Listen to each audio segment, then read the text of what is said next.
নমস্কার বন্ধুরা, সবাই কেমন আছেন? অর্পণ স্টোরি আর একটি নতুন ভিডিওতে আপনাদের সকলকে জানাই অনেক অনেক স্বাগত। প্রথমেই ভিডিও শুরুতে সকলকেই জানাই সুপ্রভাত।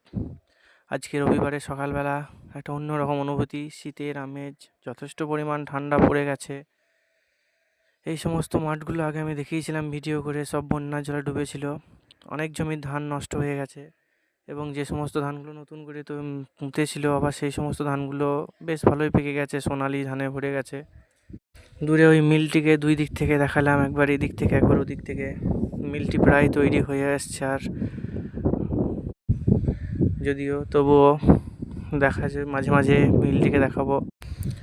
পড়াতে যাওয়ার সময় কিছুটা ভিডিও ধারণ করলাম এবং পড়িয়ে বাড়ি ফেরার সময় আরও কিছুটা ভিডিও ক্লিপ তুলে নিলাম, যাতে আপনাদেরকে একটু ভিডিও করে দেখাতে পারি, আমারও ভালো লাগবে। দয়া করে আপনারা চ্যানেলটিকে একটু সাবস্ক্রাইব করুন, পাশে থাকুন।